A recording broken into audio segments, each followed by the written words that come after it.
Ahibati fillah, apa yang perlu kita amalkan agar kuburan kita jadi raudhatun min riyadil jannah, dari taman-taman surga, menjadi sebuah taman yang indah. Selama kita hidup kita harus mempersiapkannya. Maka secara global semua amal soleh, jadilah antum orang yang semangat mengamalkan semua amal kebajikan. La tahqiranna minal ma'rufi syai'an. Jangan pernah meremehkan amal soleh walaupun kecil menurut antum. Walau antalqa akhaka biwajhin taliq. Walaupun engkau hanya berjumpa dengan saudaramu dengan wajah yang berseri-seri. Ini buat teman-teman yang udah ngaji. Antum setelah ngaji itu seharusnya senyum antum lebih banyak kepada tetangga, kepada rekan-rekan antum, supaya masyarakat di kampung itu merasakan antum nih jadi baik sekarang setelah hijrah. Jangan cuma pasang jenggot terus matanya mulai melototin. Nah ini kayaknya masuk neraka. Antum jadi astagfirullah. Antum siapa antum? Maka tunjukkan kepada orang kalau antum orang yang penuh dosa, sehingga antum tawadhu, tidak melihat orang lain melainkan antum mengira orang itu lebih baik dari diri antum, sehingga antum akan berbuat baik sama orang lain. Senyum, apa saja amal kebajikan. Lihat sampah antum buang, orang kampung jadi lihat antum ini masya Allah, kalau fulan datang jalan itu bisa bersih. Bawa sapu nggak apa-apa, antum sapu. Ini satu amalan yang mungkin buat antum ringan. Ana masih ingat dengan sebuah cerita di Jogja, saudara jemaah. Seorang ustadz yang cerita. Ada seorang wanita tua, habis asar itu dia ke musola dekat rumahnya. Di depan musola itu ada pohon mangga atau pohon apalah.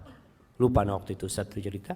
Jadi perempuan tua ini datang membawa tongkat yang ujungnya ada pakunya. Dia itu datang ke musola, di halaman musola, dia tusukin itu daun mangga itu, daun apa lupa. Ditusukin satu persatu, lalu dibuang ke sampah sampai bersih. Remaja masjid bingung sama wanita tua ini. Kenapa wanita tua ini kok nggak bawa sapu aja ya? Disapu kan lebih cepat. Akhirnya suatu hari sebelum perempuan itu datang sama remaja masjid disapu itu daun. Bersih pelataran masjid ini. Wanita tua itu datang menangis dia jemaah. Menangis. Bingung akhirnya remaja masjid. Kenapa ya Allah, apa yang sudah kita lakukan? Ibu-ibu kan seharusnya gembira gitu loh, nggak capek-capek lagi nyapuin gitu kan. Seharusnya jazakallah khair udah selesai, makasih banyak. Apa kata ibu tua ini? Ana itu dengan setiap daun yang ana ambil itu, ana bersolawat buat Nabi SAW.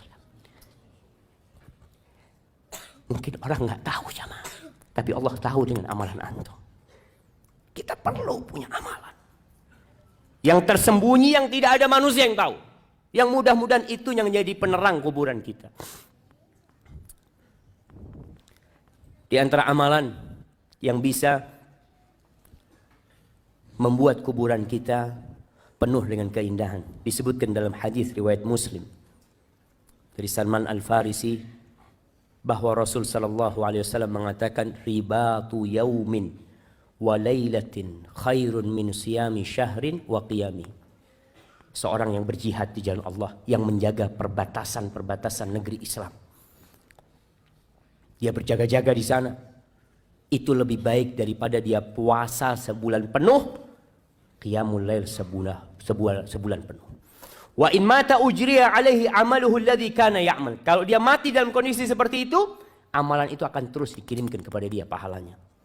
Wa ujriya alaihi rizku, rizkinya akan disampaikan kepada dia. Wa aminal fattan, dan dia akan selamat dari fitnah kubur nanti. Kemudian termasuk yang menyelamatkan dari azab kubur adalah orang yang mati syahid, di mana dia tidak akan difitnah di kubur. Cukup pedang-pedang yang terhunus yang mungkin menyebabkan dia takut dan kaget, itu menjadi fitnah dia di dunia, sehingga di kuburan dia akan diselamatkan.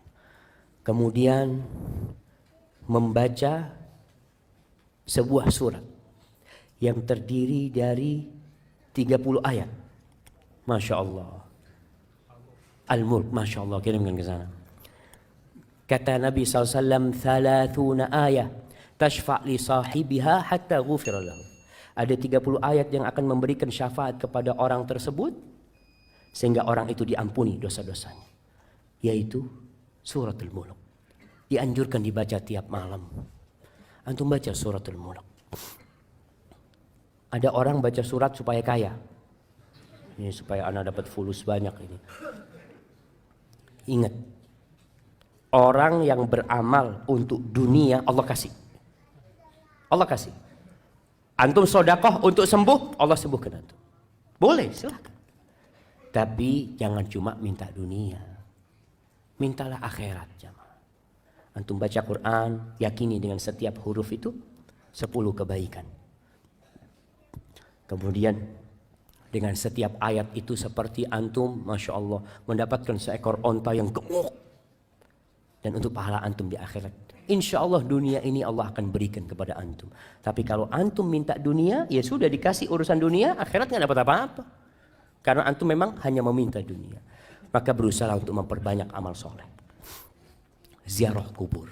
Sekali-kali antum datang ke kuburan. Sehingga antum di sana bisa berpikir, apa yang sudah ana persiapkan. Sudah berapa banyak bekal antum. Antum jangan berbangga dengan tubuh antum yang indah. Yang perempuan, yang kadangkala selalu memoles wajahnya. Ingat, nanti kedua matamu akan keluar dari matamu. Pipimu yang indah akan lobang berisi belatung. Perutmu semua juga akan penuh dengan kotoran. Hingga hal itu membuat kita mempersiapkan diri. Apa yang akan kita lakukan. Karena Rasul SAW mengatakan, Aksiru dzikra hadhimil ladzat. Kalian banyak-banyak mengingat pemutus kelezatan. Pemutus kelezatan, yaitu kematian.